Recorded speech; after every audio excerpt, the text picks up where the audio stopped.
This is a station for reparation. This is a station for reparation. This is a station for reparation. This is a station for reparation.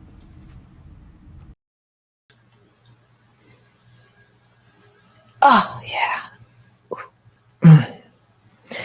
Just finished editing. Oh, the first episode. Oh, my God. Oh, yeah. And it seems like these are going to be hour long.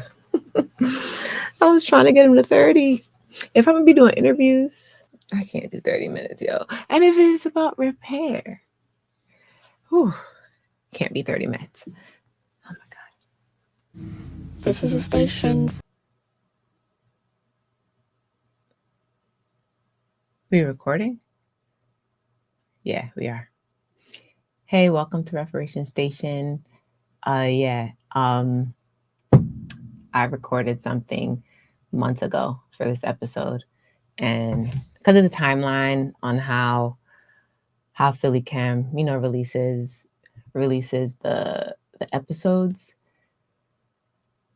it's once a month, so things get a little bit delayed. Like I recorded that in February, right? And now it's May, and it's a totally different time. Like time is speeding up, things are happening very quickly. So I just wanted to re-record an intro that's a little bit more relevant to right now.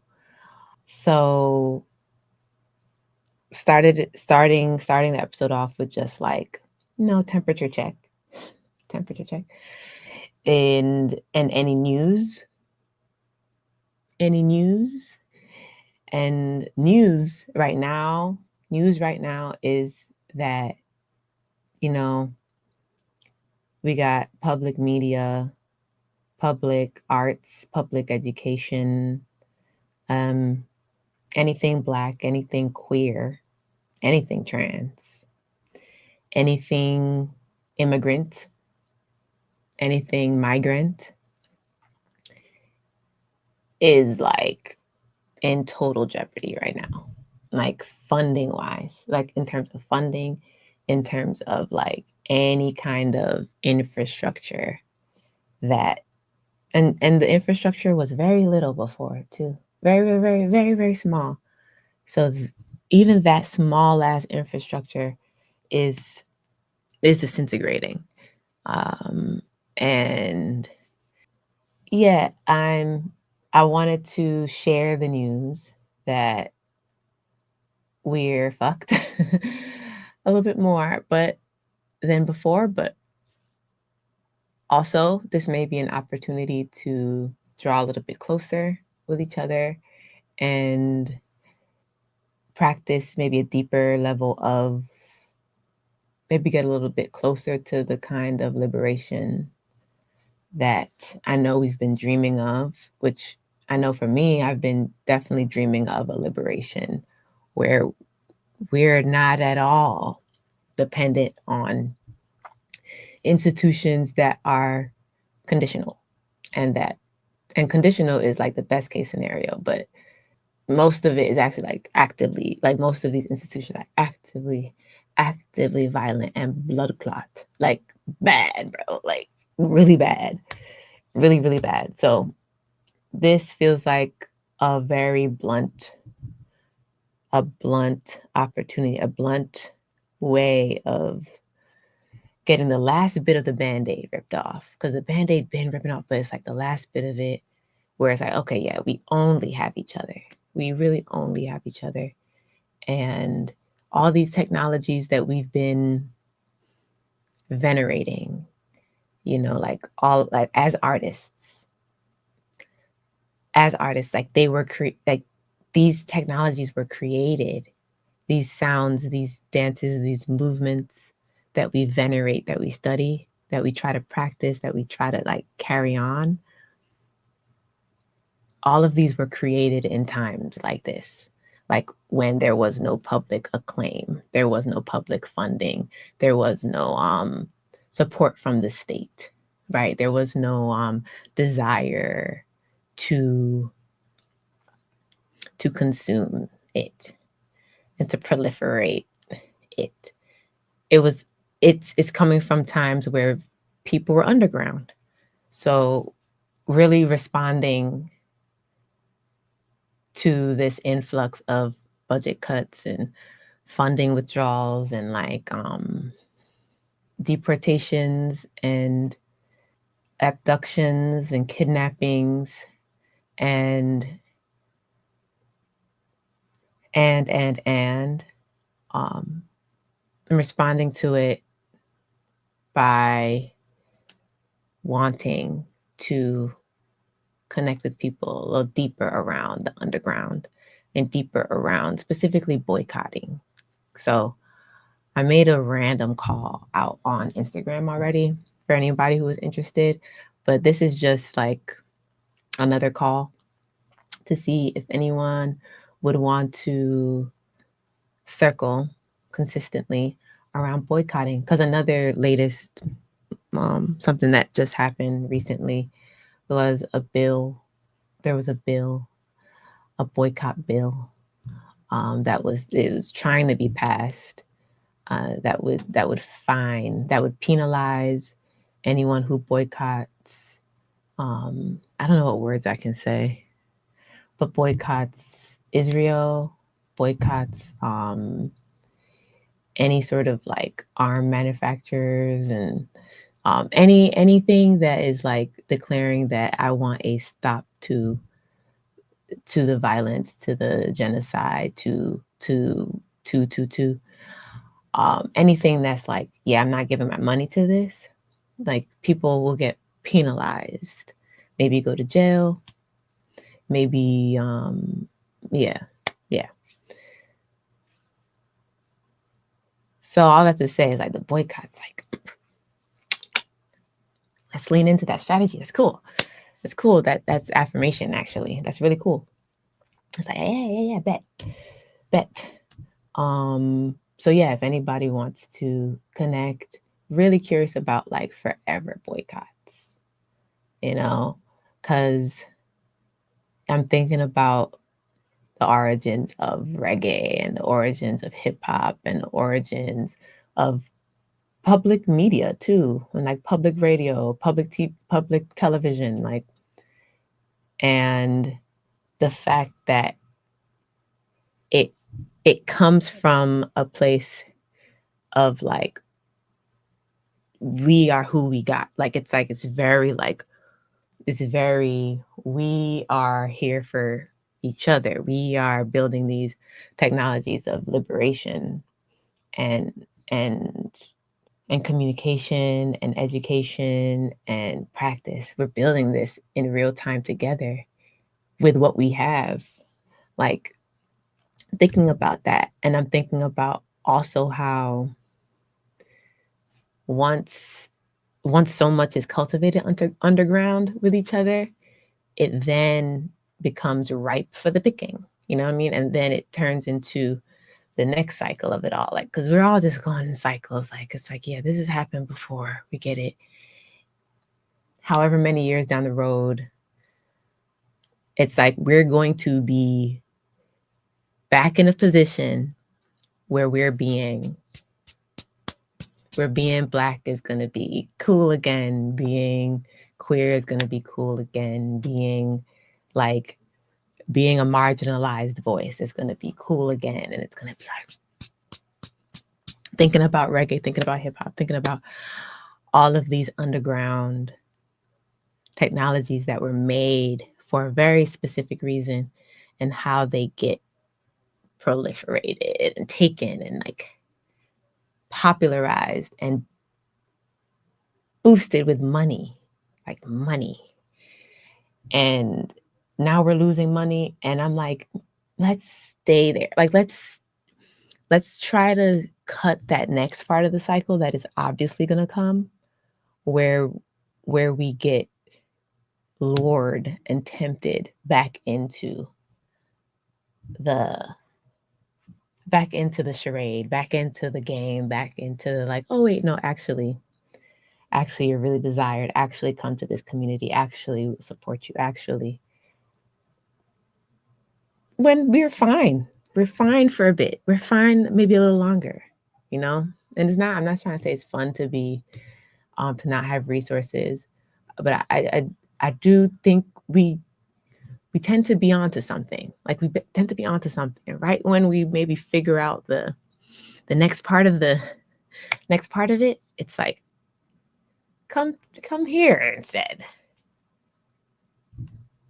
There's so much coming up about um, resources and what resources really, really, really are. And when we get with each other and just have some time underground with each other, we tap into some deeper resources. Like we really do. Like we really do. We really, really, really do. And I want to keep those resources to ourselves for a little longer this time. Because that's what we're about to do. Like we know how to do it. Like we're gonna freak this, man. We're gonna freaking flip it. I want it to continue going until all these levels of resources are completely redistributed. It's completely just like a whole new playing game. And I think we can get to that with a little more time underground.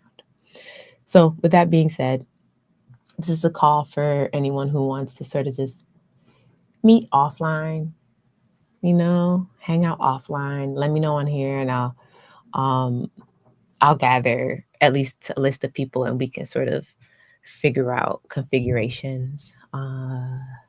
Yeah. So great.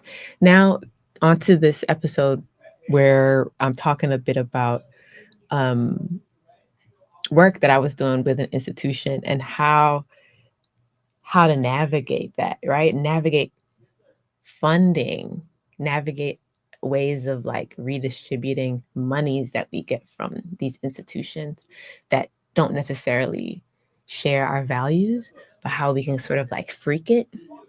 So this episode's actually on that, which is funny. Um, now we losing funding, so now maybe we don't even need to do this. We can just do this with each other and chill. It'll be hard. It'll be hard. Not just chill, but we can be able to do it. We can be able to do it, following our values, getting messy with each other at least with people who share at least the bottom line of values. And we figure it out. And we figure it out. But yeah, enjoy this little chat on my experience with trying to redistribute this shit. And yeah, hopefully it's helpful. Hopefully it's helpful. This is a station for reparation. This is a station for reparation. This is a station for reparation. Next thing is I want to talk a little bit about my experience. So, in the last episode, I was basically giving myself an interview. The interview that I have staged for like everybody who comes on the show, like I wanted to do that to me first. Me first. Get out of my way. Me. Um so the first question is, what are the lessons? What is one lesson really? But it could be two. What are the one or two lessons that have come out of this last 9 years of living for you? So I answered that. For me, it was letting go. But then by the end, I was like, oh, I should have said shadow work. It's shadow work and then parentheses, letting go. That's what it is. Or shadow work, colon, the art of letting go. That's what the main lesson was for the last 9 years. The second question is, could you give us an example of like something you made, something you co-created, something you labored on, something you materialized in response to these times? So I've been pinpointing people who have initiatives, collectives, critical responses, mutual aid efforts. Like I've been mostly looking at folks who who've done things to respond to people's material realities, like food, money, housing, child care, period. Health, healing, you know? Yeah, people who've been like doing that because as capitalism dies, we gotta DIY. Yeah, the point of this second question of like what have you been laboring over, or like what have you made, what have you co-created, what have you materialized, is to really get at these material responses that have been coming up over these last few years. The material responses that I've been seeing in my community, which has been Philadelphia, which to me, more than any space that I've ever lived in, really, it feels like easier to respond to your environment here. It feels like there's a deep practice of like going beyond organizing and like social justice warriors, like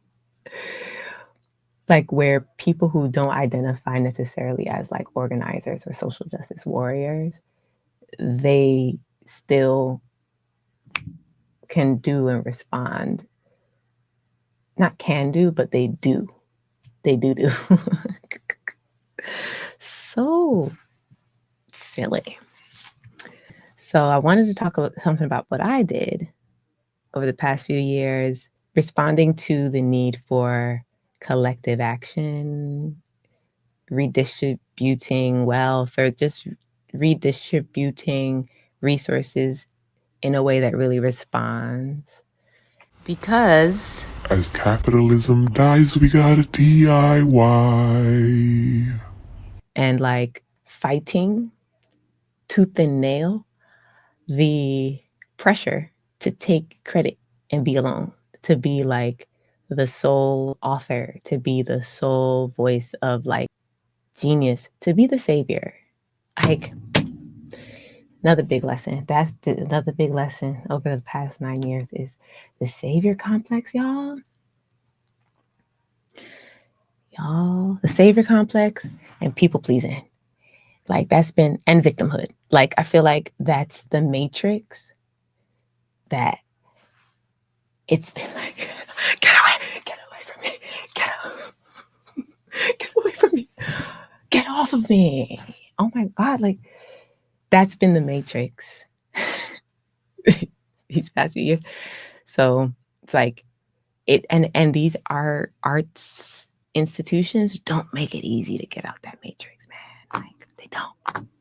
So like, yeah, I wanted to share an example of a way of practicing art making that felt a little bit more aligned with my values, and felt like it emerged specifically in Philadelphia because Philadelphia feels like it's a place where you can collectively practice. And yeah, so I'm gonna talk a little bit about it. This is a station for reparation. This is a station for reparation. So it was this project I did with Mural Arts here in Philly, and their call was for artists who could respond to a theme around trauma. And they basically wanted an artist to work with at least three different neighborhoods in Philly around that theme of trauma.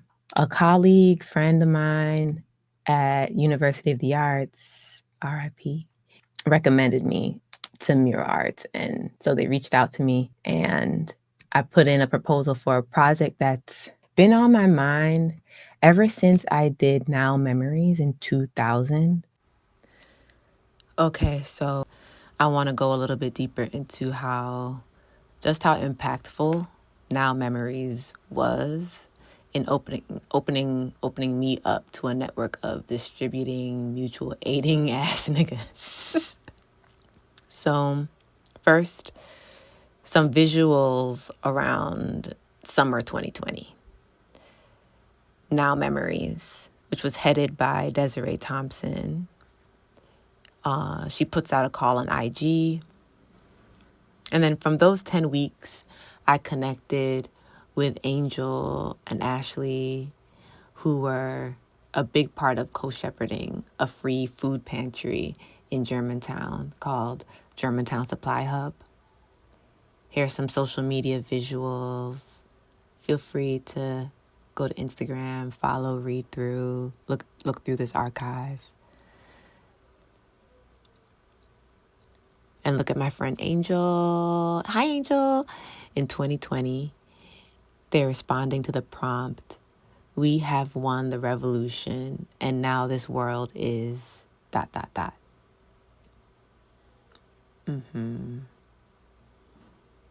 Yeah, Angel is a movement artist all the way through. Movement as in moving the body, moving people, moving image, moving language. Okay, and quickly, I just want to fast forward to 2024, another movement video of Angel at their shared house in West Philly. So the caption says, "Smoked my neighborhood with sage and built a backyard compost. I cannot bear the waste. I cannot bear the weight of waste." Yeah, part of this research is tracking how these responders respond to their own ways of responding, if you get what I'm saying. If you're following, like, I just love seeing how intimate and personal the practice of freeing the food has become for Angel, it seems. But yes, okay, back to 2020. So connected to Germantown Supply Hub, and I found out about a group of people shepherding work around housing reparation. Here's some visuals. Again, feel free to check out their IG page. Support. Yeah, they just make, honestly, what I really, really love about their social media presence is that they make mutual aid look so, the word easy is coming. Easy in the sense that you just need to post it. Like, you just need to repost it. You just need to look at someone's flyer and then send some money. Like, it's like, it makes the process of redistributing wealth just a bit more accessible. I really love that. All right, now moving to 2022. So a friend I made through Now Memories, Taja Ibram, who you will hear from on this show in the next episode. Holla, holla, holla. She was helping a well-known farmer here in Philly, Stanley Morgan. He's been carving out this space in West Philly on Girard Ave. It used to be an abandoned lot of land, and he, with the help of Taja, made it into a farm. And this farm is called Reentry Community Farm. And it's a space for people re-entering community, either from incarceration or, any other state-sanctioned displacement. So get into some visuals here.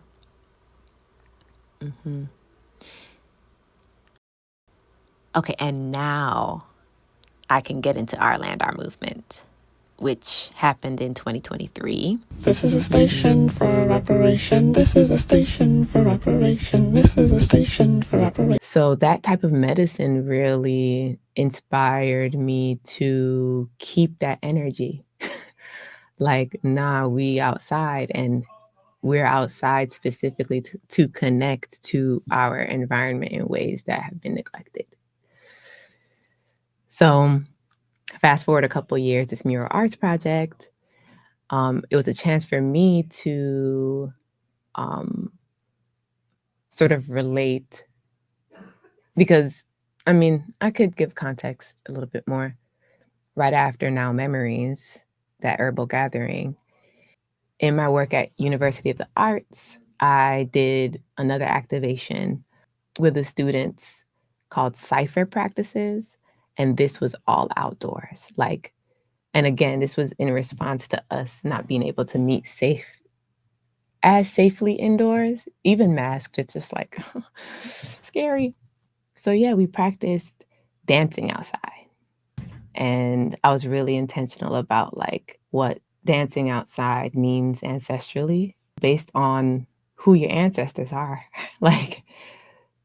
We spent a lot of time getting clear on what lineages are specifically being carried within our bodies, so that when we approach this dancing outside together, this cipher, we could be intentional about what we were carrying forward with us, what we were transmuting, what we were rebuking. You know, I was really interested then in this relationship between the body and the land, and the weight that that carries, but also like how little I'm able to dance outside. And it just feels like it was such a like really, really critical practice in my lineage. Like I feel like it's something that you should be able to not only just be outside a lot, but you should be able to move outside. You should be able to gather outside. And that's just something that's really limited for people with different intersecting marginalized identities. So yeah. So that happened in 2020. And so fast forward a couple years, I wanted to use another opportunity to practice this being outside and this relationship between the body and the land. Yeah, so proposed a project called Our Land, Our Movement. And I wanted to work with my favorite age group, teenagers. Um, I'm like, side eyeing myself and just taking on projects that take away from a sort of like local economy of response, like where response to trauma is something that's based in the local reality. Like instead of highlighting that, I feel like these fast ass initiatives like really just, I don't want to say scratch the surface. It's really just not designed to be truly responsive, especially to something like trauma, And I'm like, again, this show is about repair. So I'm fucking with the idea, but it's just the limitation of it being like only 1 year and then you having to do so many different communities at once. It just felt like a very top down way of responding, which never works. So I'm gonna keep going. So like my intention going into this and taking this gig was, first of all, I needed money. Needed money. Second of all, it's like even though the call to me was not ideal, and I know Mirror Arts gets a lot of support, financial support, to be the organization that they are, where they're providing a bunch of different like art services throughout the city, where a lot of the murals you see in the city are from Mirror Arts commissions. And I think Philly's been named like I think it has like the most murals of any city. So yeah, that's kind of thanks to this organization. And it was shown on Abbott Elementary. So it's like it's a cool organization, you know what I'm saying? It's just if I'm interested in studying like collectives, like collective response and repair, like what does repair really look like in this time? That model of like nonprofit, we're bringing in a group of people or like a person to sort of respond to something and we're giving them 5 seconds to do it. Then the money runs out and then everybody goes back to whatever else. Like that model, it kind of like don't work. And that was a big lesson for me, is like in the grand scheme of things, it's like, okay, cool. That was a moment I could practice. And I'll talk a little bit more about how I applied a collective framework onto this. So yeah, if you zoom out, it's like, okay, it's a chance to practice. But honestly, like moving forward, I don't think you can really do this kind of work under an umbrella that is not collective in value and in nature. Like in their, is not embedded in their like mission or nor their practice. So the ways that I try to like imbue the process with some of the collective practices that I've been like learning or trying to like put at the forefront of the way I move through the world, it's like the main thing I did was like, all right, this money that they have, this budget that they have, how can as much of it be distributed to as many local spaces of response. You know what I'm saying? Like spaces, like people who are like already responding to trauma, already responding, like already doing shit. Like, how can the money go to them? And so I chose the neighborhoods I would work with based on close friends that I had here in Philly who I saw doing the work. And that's kind of what this show is too. It's like it's bringing in close friends that I see doing the work just to keep it like with such a big top-down ask. I wanted to try to balance that out with like a very relational, very relational way of working, a very close knit relational way of working. Yeah. So called in Stanley Morgan and Taja Ibram, who have done wildly incredible work within community farming. And it's so dope. It's for folks who are reentering from being incarcerated. And so that's like sort of that's the seed from which it was planted. And it's just become a space where that's very responsive to anyone who is in need of return. So it's like return to a sense of place, community, land, study, belonging, maybe even. And plus food is all free. I loved it. I was like, free? Everything's free? Exactly. And I'm like, any way that we can funnel money from places that are more moneyed, like, great. So that was one. Another group was, because at the time it was 2022 or it was 2023. So this is when the 76ers, I don't want to say the 76ers, I want to say the owners of the 76ers and developers were looking at Chinatown as a place where they would want to build the new stadium. And so this was at the height of the Save Chinatown movement.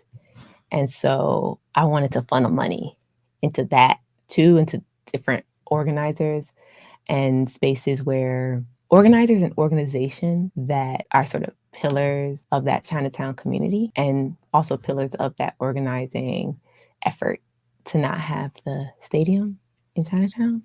Also was a way for me to get to know what is happening, you know what I'm saying? And like what's needed. Again, it's this idea of response. Like, how can whatever I'm doing as an artist at least be in response to what's happening? And I think response can be so creative.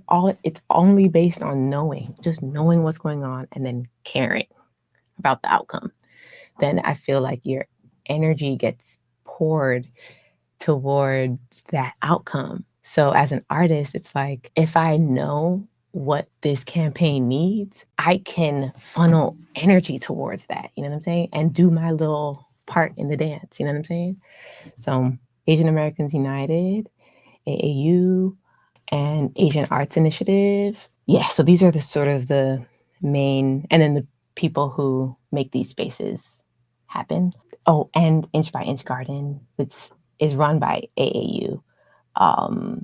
Yeah, so I was partnering with these, basically a collective of people and organizations in Chinatown. And then the third neighborhood was Almy, and I worked with the Roots Garden, which is in Fisher Park. And that is a really dope example of, it's another type of community garden, different from the reentry community farm. Like it was a pretty proper collective model where every member is a part of the taking care of the space. And a lot of the members had been there from its inception, like from 30 years ago.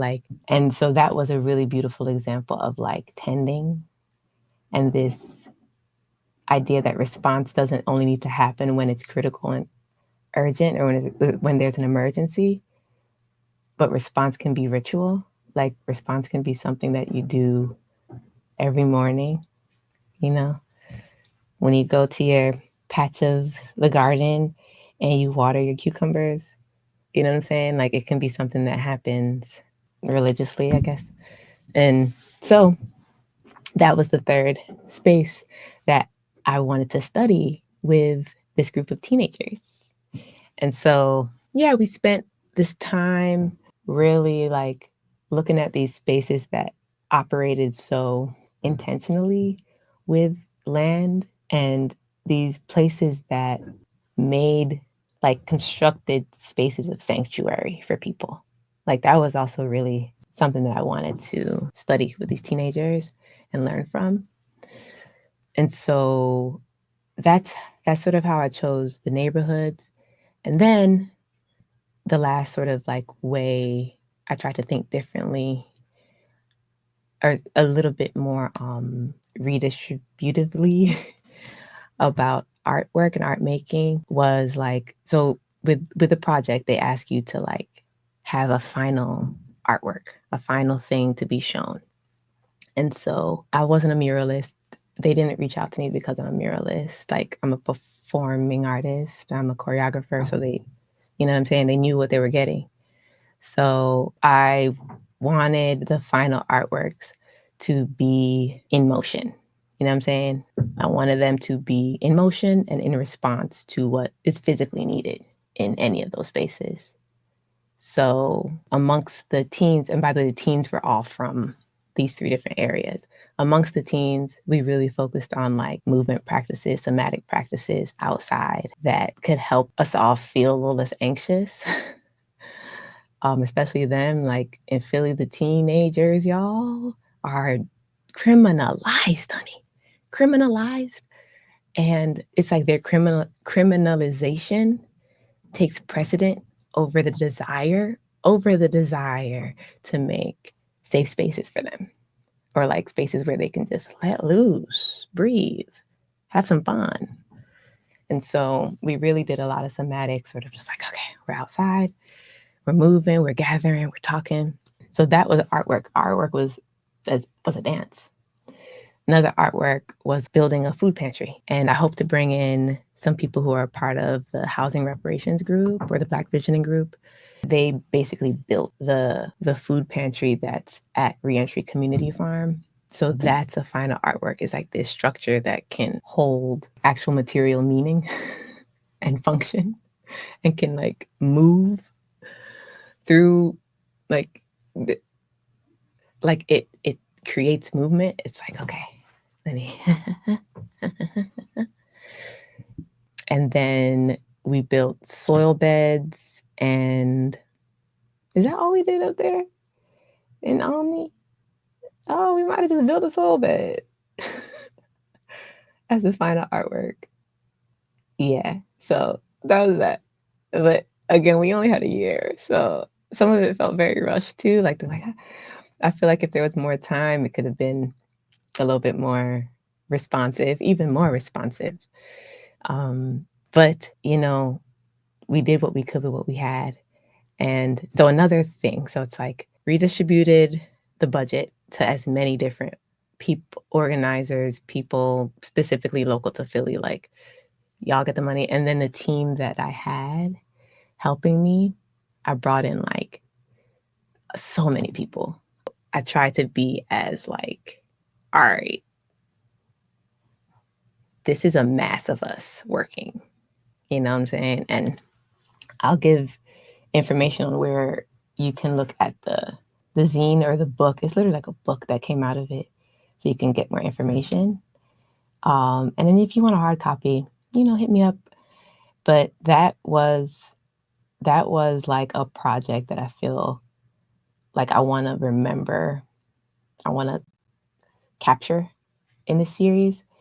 In response to the question about like what's an example of what you've been laboring in these last few years that sort of reflects your values. Yeah. And then also to record the lesson that like you can't do it in a hostile environment. And mural arts isn't hostile in that sense. It's just contrary to collective action, right? And so by the end of it, I was damn near dead. It's like I was sick, burnt out. I was a hot mess. I had like bumps all over my body. Like I had a terrible allergic reaction by the end of it because it was fucking stressful. And it just triggered all those old ways of working where I'm like, gotta keep going, gotta do. And it's like, speaking of trauma, it's very much so like a re-traumatizing event, at least for me as the main organizer. And I hope that I kept that away from the people who were involved. I'm hoping that they didn't feel any of that. But because I left feeling like that, it was like, this is the lesson. Like, I'll never work like that again. I'll never work on such a big project with an organization on such a big project that has to do with trauma or like a theme that needs deep attention and time and like intentionality and another way of thinking and moving. Like, if there's a theme like that and that organization isn't like organized like that, if their organizational structure doesn't reflect that, and again, this is no shade, it's just different. So I learned I was like, I can't like try to embed or like disguise my work. And I'm not trying to Trojan horse nobody no more. Like, I'm not trying to like, oh, it's like too much tension. And I was fucked up after it for it. So there it is. That's my answer to that story or to that question. And yeah. And so I'll close out with that because I think my time is literally up in Philly Cam. So let's stop the recording. And next time I'll do story time.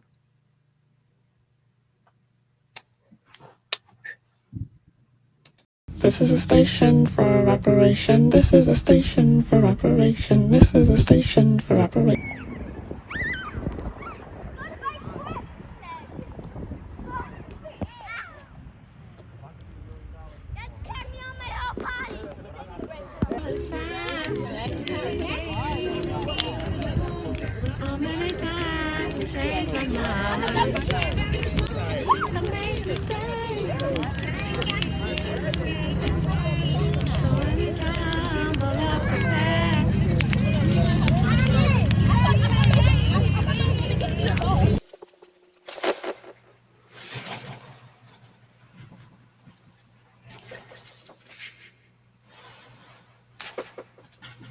Story time. Today we're reading Dark Matters. Look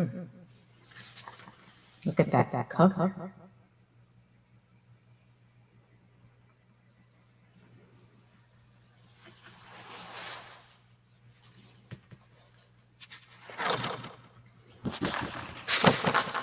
One.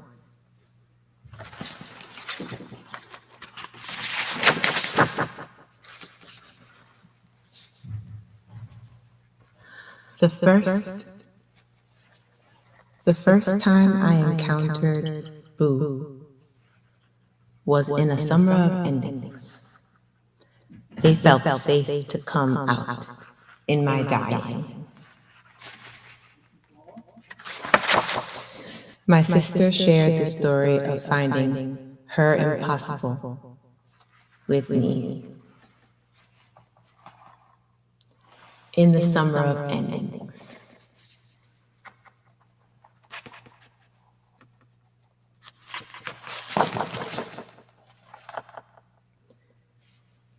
(2016) August, day 1. I look for my impossible. I close my eyes, I feel shame. I know because my head drops and turns, tilted, twisting neck. Going far, going away. Going far, going away.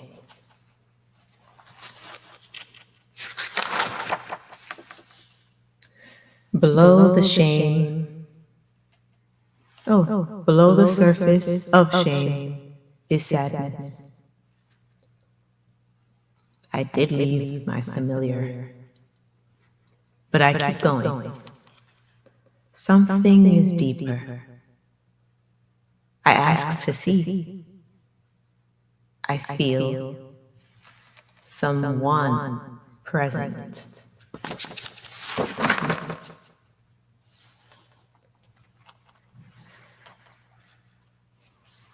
Hiding in and between these doors.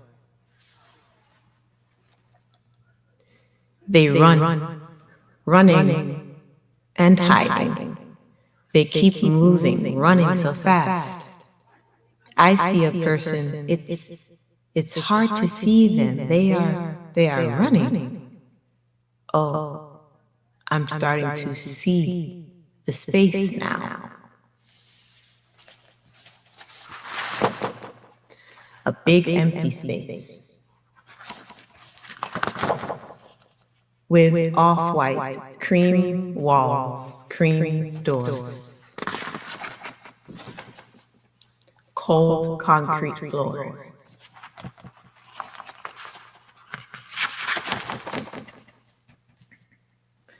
My chest tightens and my eyes threaten water.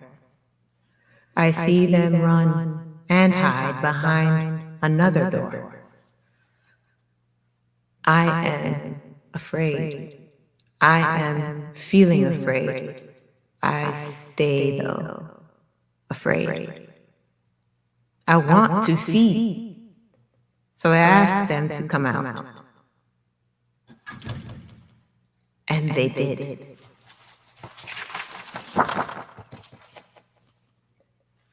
Oh, they are a child.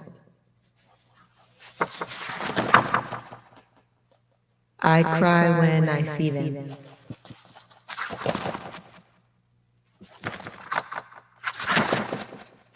Oh. I scream when I see them. They are not well. They are hurt beyond understanding. Their skin is charred. Black, black, black, black, black, black. Their skin is scarred, sliced. I can't look, I can't approach. They will hurt me. They will kill me. They will take me over. They hate me. They flicker in and between forms, their form as child and their form as monster. They have power, and I hate them. For a second, I flicker in and between hate and sorrow, hate and pain. Okay. Why do they exist so hurt? What happened? How? How long have they been here? And why do they hate me so? Why do you think they hate? Why do they hate them so? I feel shame.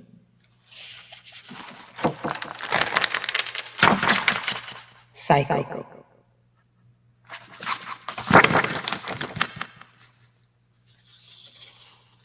Dark Matters.